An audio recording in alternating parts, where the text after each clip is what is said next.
Treviso si è fermata oggi per i funerali di Gilberto Benetton, emozione e lacrime al Duomo. Luciano Benetton perde un fratello fantastico, il nipote Edoardo. Ciao nonno, aiutami a crescere con te, il dolore della figlia Sabrina. La cerimonia ha unito gente comune, big dell'impresa fino ai grandi nomi del mondo dello sport. Presente il governatore Zaia, grande assente la politica nazionale. Nipote Alessandro, preferiamo il saluto della gente. Tragedia a Trissino, bimba di 8 anni muore soffocata nel suo lettino. Dalla nascita soffriva di una sindrome che causa ritardo evolutivo. Ondata di maltempo in arrivo in Veneto da domani e fino a martedì, nubi fragi anche violenti e acqua alta con cifre allarmanti a Venezia, in montagna altro rischio frane. E proprio la pioggia in arrivo dovrebbe aiutare le operazioni di spegnimento dell'enorme incendio nella Gordino. Ancora oggi Canadair ed elicotteri in azione. Traffico di rifiuti, denaro sporco, forse dall'Ipurile, maxi sequestro di Guardia di Finanza e Squadra Mobile di Vicenza a Gambellara, l'ombra del crimine organizzato investe il Vicentino. Dramma della solitudine a Chioggia, ha appiccato 7 roghi e quando i carabinieri l'hanno scoperta li ha abbracciati dicendo «Mi sento sola, avevo bisogno di compagnia». Buonasera e ben ritrovati con l'edizione del Veneto dei nostri telegiornali. Apriamo con un'ampia pagina dedicata ai funerali di Gilberto Benetton, celebrati questa mattina in Duomo a Treviso. Un abbraccio ed un lungo addio della sua Treviso e del suo Veneto. Clamorosamente assente la politica romana. Nella squadra è stato perso un pezzo, per cui siamo più deboli di prima. Però lo sport si può vincere? Sì, si può vincere anche in uno di meno. Nella vita invece questa è nella natura, insomma, che ogni tanto si perda un caro fratello in questo caso. Come vorrebbe venisse ricordato Gilberto da Treviso? Non lo so, questo non spetta a me. E lei come lo ricorderà? Come fratello fantastico. Sono le prime parole pubbliche di Luciano Benetton dopo la morte del fratello Gilberto. Un dolore composto, quello della famiglia di Ponzano, conosciuta in tutto il mondo, che oggi ha accompagnato nell'ultimo viaggio il secondo dei 4 fratelli dei Maglioni, scomparso in questo 2018. Il corteo funebre è arrivato pochi minuti prima delle 11 in una piazza Duomo sorvegliata discretamente da un nutrito servizio d'ordine, con il reparto artificieri della polizia che poco prima aveva verificato l'interno e tutto l'esterno della cattedrale. Ad accompagnare il feretro Donna Adelino Bortoluzzi, che ha seguito spiritualmente tutto l'ultimo tratto della vita del signor Gilberto e che ne ha celebrato le esequie. Toccante il passaggio dell'ultimo colloquio, quando Gilberto ha confidato al sacerdote «Non ho paura del futuro, qualunque cosa mi capiti». Una celebrazione segnata da una forte emozione collettiva, accentuata quando il nipotino Edoardo ha detto «Ciao nonno, aiutami a crescere come te». Emozioni che sono cresciute nei ricordi di una vita passata assieme, come per la figlia Sabrina che ha voluto salutare così il suo papà. C'è una continuità che non si spezza. Perché dovrei essere fuori dai tuoi pensieri, dalla tua mente, solo perché sono fuori dalla tua vista? Non sono lontano, sono dall'altra parte, proprio dietro l'angolo. Rassicurati, va tutto bene.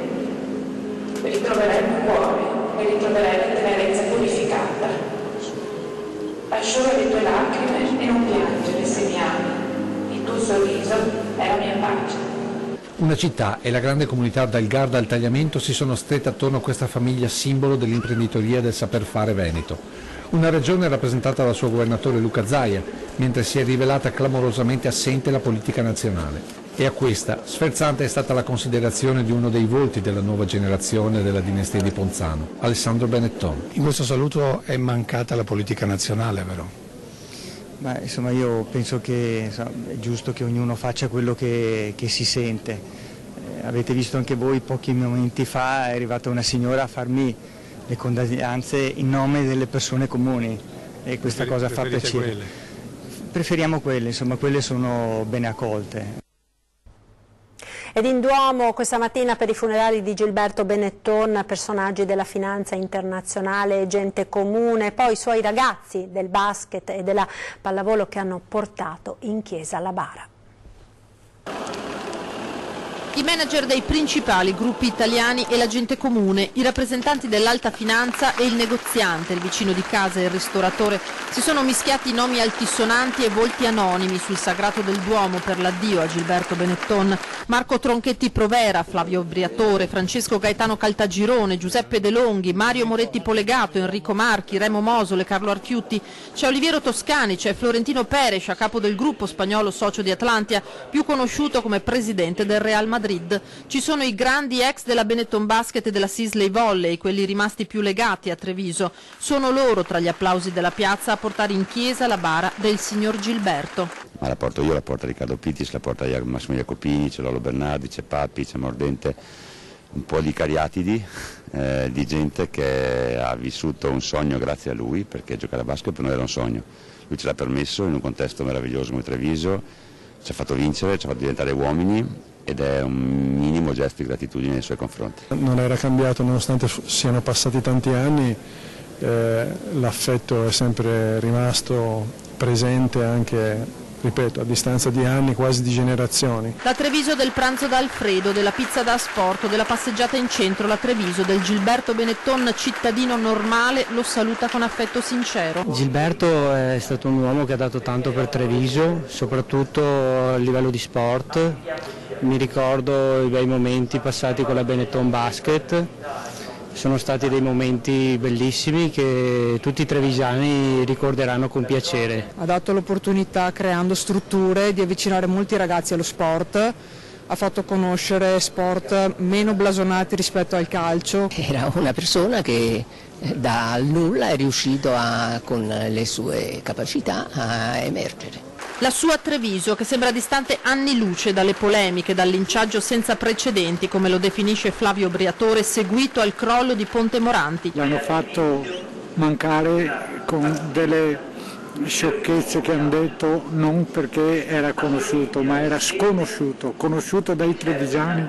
Loro sanno quanto ha fatto Gilberto per noi.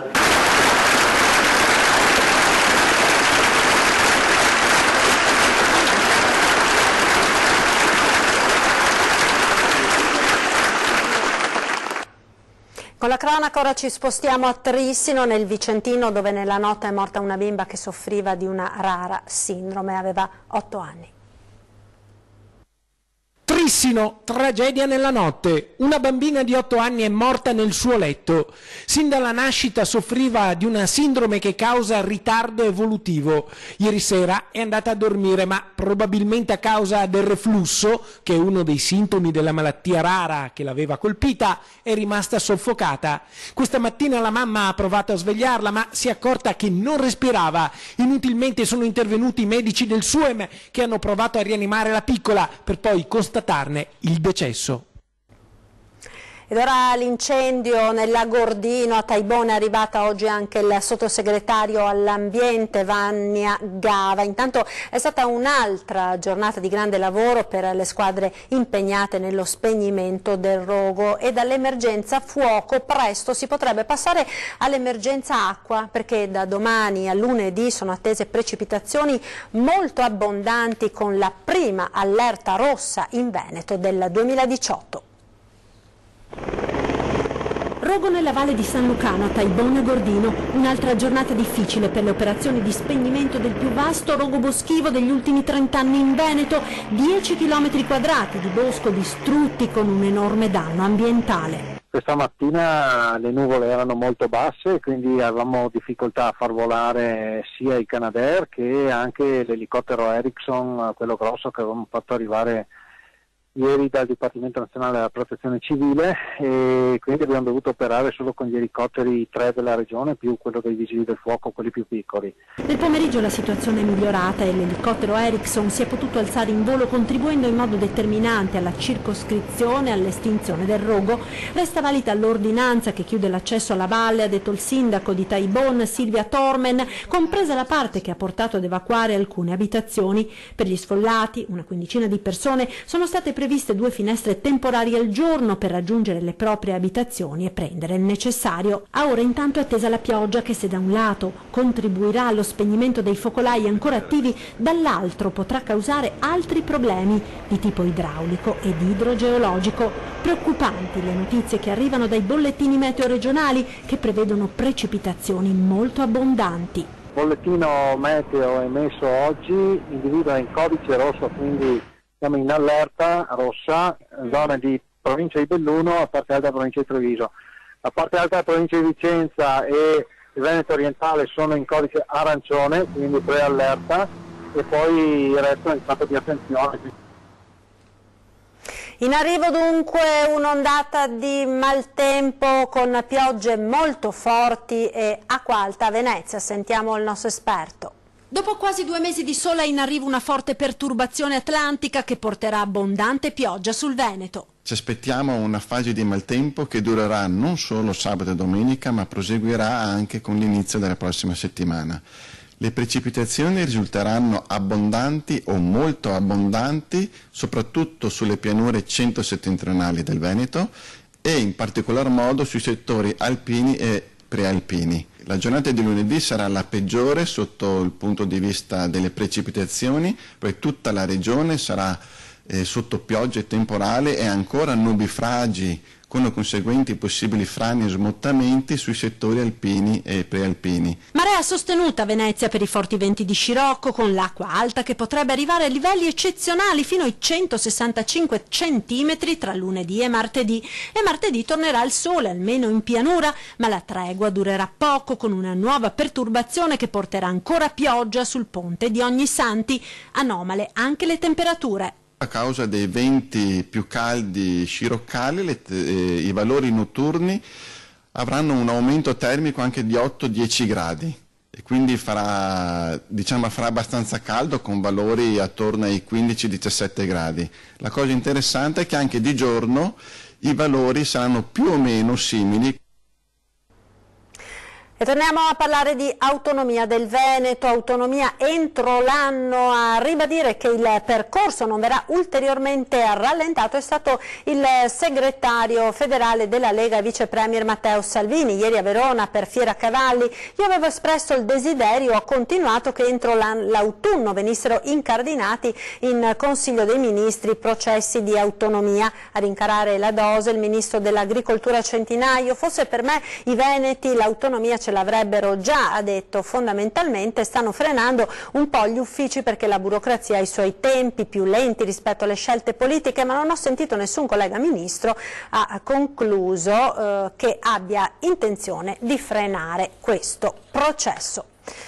Ed ora la morte della campionessa di volley Sara Anzanello, la sua sofferenza per la nuova malattia che l'aveva aggredita, la leucemia, in un post su Facebook in cui si leggeva la sua grande voglia di vivere. I funerali martedì pomeriggio alle 15:30 a Ponte di Piave. Ho paura, non sarà l'emozione migliore da avere, però non avere certezze fa paura. Se volete mandarmi un piccolo pensiero, una preghiera per i credenti, un po' di energia positiva che aiuti il mio corpo a fare piazza pulita di ciò che non va bene, io sono qui per lottare, mai mollare, crederci sempre, come ho fatto in tutta la mia vita. È il post che Sara Anzanello, la campionessa di pallavolo di Ponte di Piave, morta ieri a 38 anni, aveva pubblicato sui social, invitando gli amici e i sostenitori a condividere le sue parole per essere di supporto. Scriveva: a chi come me deve superare delle difficoltà. Attendeva un nuovo trapianto Sara. Nel 2013 l'epatite, contratta in Azerbaigian, poi la diagnosi di un tumore al sistema linfatico. Ho paura perché voglio vivere. Non si sa mai, scriveva, quali e quante sfide la vita ti pone davanti. Difficilmente si è abbastanza pronti. Cos'è la cosa che vorresti più di ogni altra, il tuo sogno nel cassetto, il tuo desiderio più grande? Il mio sogno è vivere, semplicemente vivere, passeggiare, stare all'aria aperta, un bel bagno in un mare limpido, la sabbia sotto i piedi, la neve candida che mi circonda in una giornata invernale di sole, i miei quadri, la mia cucina, il mio piccolo orto sinergico, una serata con la mia famiglia e con le persone a cui voglio bene. Vivere, senza grandi pretese, ma vivere. Non ce l'ha fatta Sara. Il male, che l'aveva smagrita pur lasciandole la sua voglia di lottare, alla fine ha prevalso e il volley italiano è in lutto. Dal letto di ospedale al riguardo di Milano aveva seguito la nazionale ai mondiali, gioendo per l'argento conquistato dalle ragazze che vestono oggi la divisa che tante volte lei ha indossato. I funerali di Sara martedì nella sua Ponte di Piave. Un caso di riattivazione del virus della febbre del Nilo già accertato e curato in un paziente immunodepresso per una grave patologia è stato riscontrato in un uomo di 61 anni residente a Rovigo. Il paziente è attualmente ricoverato in rianimazione, informa l'ULSS 5 Polesana, e risulta portatore di una forma neuroinvasiva di virus del Nilo. Era stato dimesso dal reparto malattie infettive il 3 settembre scorso. La disinfestazione era già stata effettuata con il primo accertamento del virus. Nel Vicentino, ora torniamo con la cronaca, traffico di rifiuti e forse denaro sporco da ripulire, maxi sequestro da parte della Guardia di Finanza e della squadra mobile a Gambellara. Sentiamo. L'ombra della criminalità organizzata sul territorio vicentino e di mezzo c'è il business dei rifiuti. Nel mirino delle indagini sinergiche della Guardia di Finanza e Squadra Mobile di Vicenza è finita una ditta di Gambellara, la Enrica SRL. Di facciata un import-export di capi di abbigliamento, in realtà stoccava rifiuti in parte provenienti dall'ecocentro di Schio. Molti gli elementi che, intrecciati tra loro, hanno insospettito gli inquirenti, dalle incongruenze patrimoniali, fiscali ed economiche alla stessa compagine societaria, al mancato collegamento sul territorio. Una società filtro, una società cartiera che ha una esposizione debitoria per debiti fiscali enorme, spaventosa, e quindi strumentale evidentemente a un disegno criminoso alternativo. Da qui alle perquisizioni il passo è stato breve. Una volta individuato il target abbiamo effettuato un accesso che ci ha permesso di rinvenire effettivamente 587 tonnellate di rifiuti trattati abusivamente senza nessuna autorizzazione ministeriale da parte di questa società. Stoccati in maniera non legale e senza le opportune autorizzazioni materiale plastico e polveri. 2 le persone denunciate con l'ipotesi di reato di traffico illecito di rifiuti. Si tratta di un 44 anni di Scampia nel napoletano, amministratore unico dell'Enrica SRL, e del collaboratore unico dipendente in azienda, 48enne, sempre del napoletano. Gli inquirenti però stanno verificando le posizioni di altri soggetti, dalla moglie dell'amministratore, titolare di una società che risulta essere nella stessa sede dell'Enrica SRL, l'ex titolare e altri 3 soggetti. Sequestrato vario materiale cartaceo, cellulari e computer sia della società che dell'ecocentro, che secondo quanto appurato portava nel magazzino il materiale da smaltire. Le indagini continuano, da capire ancora la provenienza di parte dei rifiuti stoccati e quanto e come la Enrica SRL sia legata al territorio vicentino. Certo è che la lunga mano del crimine organizzato sembra aver raggiunto il territorio iberico. Il fenomeno inquietante può essere la punta di un iceberg in ragione del fatto che sono coinvolti soggetti che hanno tutti quanti dei precedenti e che potrebbero essere con un filo rosso legati a fenomeni di più ampio respiro criminale. E ancora cronaca dal Vicentino, perché è stata sgominata dai carabinieri la banda di trasfertisti che dalla Puglia assaltava banche e bancomat nel Vicentino. Sentiamo.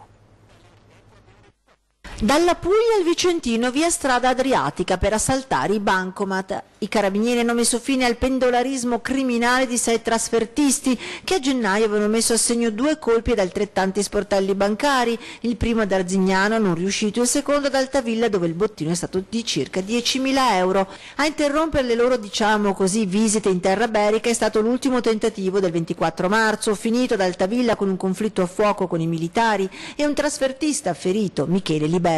Sono partiti da quel 24 marzo i carabinieri per ripercorrere a ritroso in maniera meticolosa le tracce della banda.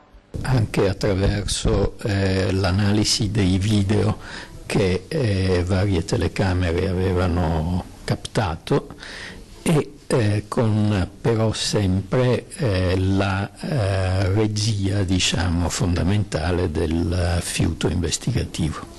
Dal modus operandi che si ripeteva all'inseguimento della Fiat Punto con targa bulgara alle 4 del mattino, dal ritrovamento della seconda auto, la Ford C-Max, al rinvenimento all'interno della cosiddetta marmotta, il sistema con cui con polvere pirica e una miccia facevano saltare gli sportelli bancomat mentre una trave in ferro faceva da ariete, un sistema che ha portato gli inquirenti a inquadrare la banda. Le indagini hanno confortato, come temevamo, una fase di ideazione e progettazione importante da parte di queste persone, non un'improvvisazione del trasfertista che, raggiunto un territorio nuovo, prende e da qualche parte colpirà. Soggiornavo in un albergo in zona, nel giro di 24 ore eseguivano il colpo grazie anche a 2 di loro che conoscevano il territorio. 5 ore dopo erano già rientrati in Puglia, uno, Cataldo, addirittura via aereo in tempo per l'obbligo di firma nella caserma locale. Personaggi tutti e 6 con vari precedenti, 2 di loro, Liberti e Carlucci, addirittura finiti agli onori dei TG satirico di Striscia per truffe.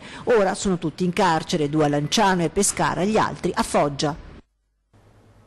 Ci fermiamo ora per la pubblicità, tra poco.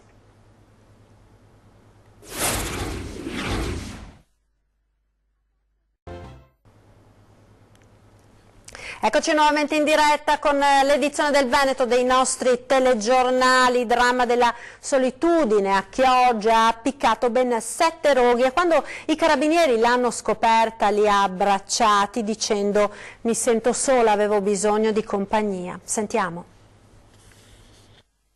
Mi sentivo sola, sono stata abbandonata da mio marito anni fa e ho provocato questi incendi per far arrivare i carabinieri.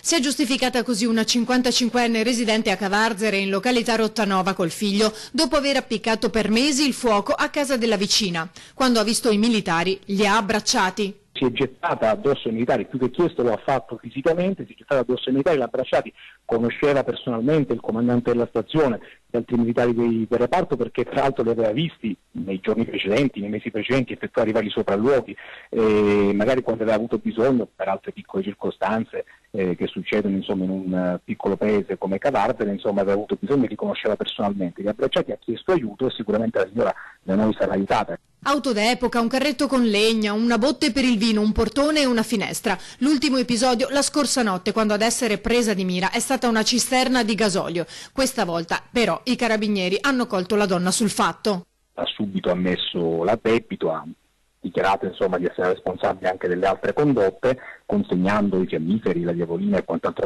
aveva per appiccare gli incendi, e poi è scoppiata in lacrime perché si è sfogata in quanto abbandonata, ha raccontato di essere stata abbandonata negli anni precedenti dal marito, lasciata lì sola in aperta campagna col figlio, e per sfogo sfogava la propria rabbia appiccando piccoli incendi, fortunatamente non estesi, tutti circoscritti, ma che potevano innescare situazioni ben peggiori. Basti pensare che stanotte l'incendio è stato appiccato vicino a una cisterna che conteneva gasolio. Di fronte alla confessione i militari hanno dovuto inevitabilmente denunciarla per danneggiamento seguito da incendio. Siamo stati insomma per dovere d'ufficio costretti ovviamente a deferirla, perché purtroppo, meno male, insomma, il reato di danneggiamento seguito da incendio è un reato di pericolo, quindi la signora ha con il suo comportamento esposto gli altri e le proprietà altrui a un eventuale pericolo, però sicuramente insomma al vaglio dell'autorità giudiziaria ci sarà anche la circostanza che vede i reali motivi e anche la condizione psicologica della signora insomma sarà valutata.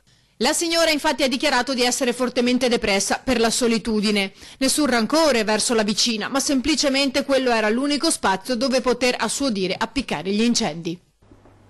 Sciopero dei trasporti, a oggi vediamo com'è andata a Venezia e Mestre. Oggi giorno di sciopero, hai trovato disagi? Eh sì, non c'erano gli autobus. La giornata di sciopero di 24 ore annunciata dai lavoratori dei trasporti e CTV ha raccolto un'adesione sotto al 50% e se il tram circolava a singhiozzo, i disagi maggiori si sono registrati nelle ore di punta, come confermano pendolari e residenti in cerca di una soluzione in zona stazione ferroviaria. Adesso per fortuna sono riuscita a trovare un treno al volo e sto aspettando qualcuno che mi venga a prendere. Io prendo il taxi e niente, siamo qua in attesa da più di 20 minuti, quindi così speriamo che arrivi presto. Stamattina sono partita prima delle 9, gli autobus c'erano, oggi alle 11:30 gli autobus c'erano, adesso non ci sono più, quindi aspettiamo il taxi. Agitazione che ha visto invece irregolari molti treni verso le città principali. Mi hanno confermato il treno delle 89:17 di Italo, quindi non ci dovrebbero essere problemi. Destinazione? Roma. Sciopero anche della scuola, sebbene con le solite eccezioni. Perché i nostri genitori ci hanno detto che dovevamo andare. Espedienti? Sì. Con i veneziani e non che ai disagi hanno risposto con scelte come sempre obbligate, ma rivelatisi vincenti, come racconta questa milanese. Sapevo che il treno che avrei preso io partiva, era una freccia da Milano a Mestre. Bene. Adesso con mezzi pubblici ti sposterai o aspetti qualcuno che ti venga a prendere? No, in realtà è un bus privato che ci porta dove dobbiamo andare, quindi io non ho avuto disagi. Scelte spesso anche creative. Quindi utilizzo per blaccare meglio. Lo sciopero indetto dai sindacati di base pubblici e privati per protestare contro le misure governative. E dopo TG questa sera torna a 20:10, si parlerà di turismo e cultura con l'assessore regionale Cristiano Corazzari e Jesus Gomez, conduttrice di Diversamente Veneto. È tutto per questa edizione, grazie per essere stati con noi. Il meteo.